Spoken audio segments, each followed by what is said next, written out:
감사원 일부 공직자의 부적절한 처신과 정치적 중립 훼손이 매우 심각합니다. 그 결과 독립성, 책임성, 공정성과 신뢰라는 핵심 가치를 지켜야 하는 감사원이 윤석열 정부 정치보복의 흥신소 검찰의 삼청동 사무소로 전락했습니다. 추상 같은 기계로 권력으로부터 독립되어 공직사의 도덕성을 지키는 최후 보리였던 감사원은 이제 없습니다. 10개월에 걸쳐 전현희 전 국민권익위원장을 찍어내기 위해 벌어진 표적감사는 무혐의에 해당하는 불문으로 끝났습니다. 원했던 결과를 얻지 못한 감사원은 주심감사위원회 결재를 패싱한 채 망신주기형 결과보고서를 공개하는 일을 벌이기도 했습니다. 이뿐 아닙니다. 논쟁 대상일 수는 있어도 처벌 대상이 될 수 없는 이전 정부 정책에 대한 무차별적 보복 정치감사가 계속해서 이어지고 있습니다. 원전과 신재생에너지 정책, 부동산과 소득 통계 등에 대해 이전 정부 인사들과 공무원들에 대한 부당한 감사로 억지 혐의를 씌우는 등 헌법기관의 권위를 스스로 무너뜨리는 잘못을 범하고 있습니다. 이와 같은 감사원의 위상과 신뢰 저하의 중심에는 무능한 감사원장과 무도한 사무총장이 자리하고 있습니다. 최재 감사원장은 부하 직원인 사무총장의 전행과 부도덕한 행태를 통제하지 못하는 허수아비가 되었고, 유병호 사무총장은 감사원 공직자로서의 자존심과 명예는 내팽개친 채 권력의 하수인이 되어 성실한 대다수 감사원 공무원들의 얼굴에 먹칠을 하고 있습니다. 유병호 사무총장이 영혼을 팔아 감사원을 권력에 갖다 바친 행태는 감사원 역사 최대 오점으로 기록될 것입니다. 감사원을 제자리에 돌려놓기 위한 어떠한 조치도 유병호란 인물이 감사원에 있는 한 소용없다는 것을 국민은 잘 알고 있습니다.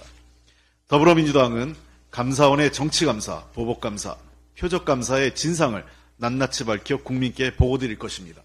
민주당이 강구할 수 있는 모든 방안과 수단을 동원해 감사원을 망가뜨린 장본인들에게 합당한 책임을 물을 것입니다.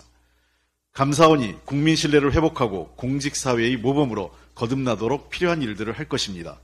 공수처 또한 전현희 전 위원장에 대한 표적감사 의혹과 관련 수사를 신속하고 엄정하게 진행해 국기문란 행위에 대한 합당한 처벌이 이루어지고 국가기강이 바로 서도록 해야 할 것입니다. 윤석열 정부에게도 경고합니다. 감사원의 독립성을 짓밟고 정치보복수단으로 전락시킨 잘못을 사과하고 바로잡아야 합니다.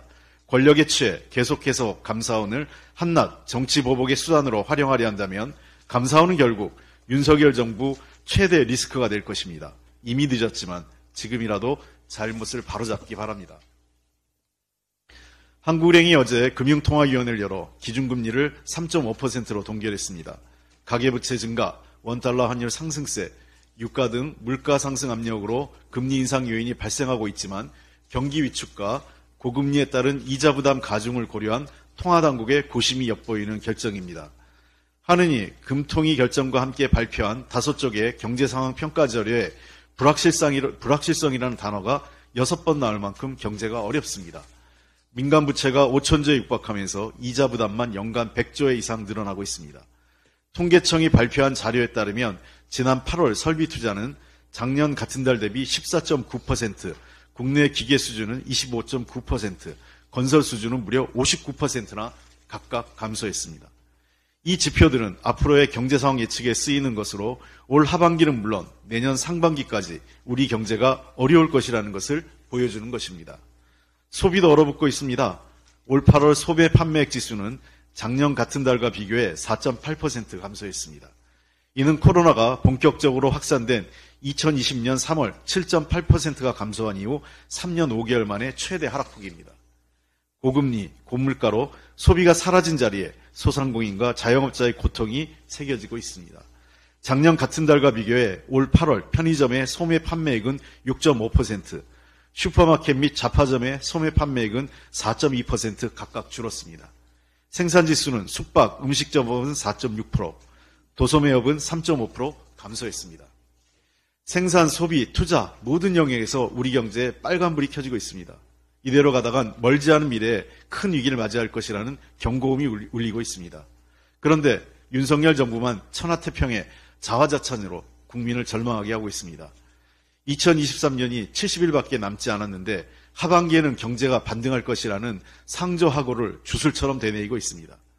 경제부총리는 긴축을 내세워 민생, 복지, R&D 예산을 삭감해 놓고는 확장 재정을 하고 있다는 유체이탈 합법에 경제가 우리보다 잘 나가는 국가는 별로 없다는 낯뜨거운 말로 어려운 민생을 외면하고 경제 위기에 손을 놓고 있습니다. 오늘 아침 미국 10년 만기 국채 금리가 2007년 이후 처음으로 5%를 넘겼다는 소식이 전해졌습니다. 현재 우리나라와 미국의 기준금리 격차는 2%로 역대 최다입니다. 물가도 계속 오를 것으로 전망되고 있습니다. 이로 인해 가계와 기업의 이자 부담은 늘어 금융 취약계층은 늘어나고 실질 소득은 감소해 민생경제 어려움이 가중될 것이라는 우려가 큽니다. 또한 이대로 가다가는 우리 경제가 제2의 IMF를 맞이할 수 있다는 상상조차 하기 싫은 전망도 제기되고 있습니다. 윤석열 정부는 현실을 똑바로 인식해야 합니다.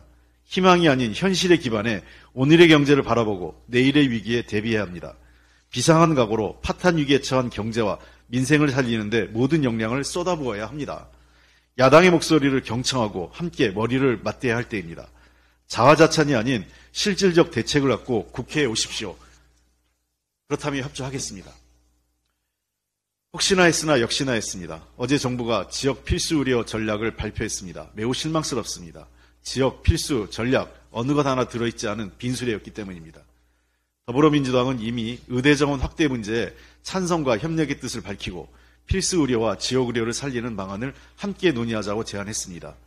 이해관계자들의 눈치를 보며 흐지부지하지 말고 집권 세력다운 책임감과 추진력을 당부하기도 했습니다. 그러나 정부는 소아과 오픈런, 응급실 뺑뺑이 등 국민들이 겪고 있는 문제들을 해결할 방안들을 내놓지 못하고 의대 정원 확대의 구체적인 규모는 물론 제대로 된 로드맵조차 제시하지 못했습니다. 무능하고 무책임한 일입니다. 이러니 정부 여당이 국민 건강과 보건의료 정책에 대한 일관된 철학 없이 국민 건강을 담보로 국민 전환용으로만 이 문제에 접근하고 있다는 비판을 받는 것입니다. 더불어민주당은 준비가 되어 있습니다. 우리 아이들과 어르신의 건강을 지키고 전국 골고루 의료 혜택이 제공되는 대한민국을 만들기 위해 함께 논의를 시작해야 합니다. 정부 여당은 의대 정원 확대의 구체적인 규모와 로드맵 그리고 필수 공공 지역 의료를 살리기 위한 방안을 조속히 마련해 국회에서 논의할 수 있도록 해야 합니다. 책임 있고 성의 있는 모습을 제발 보여주시기 바랍니다.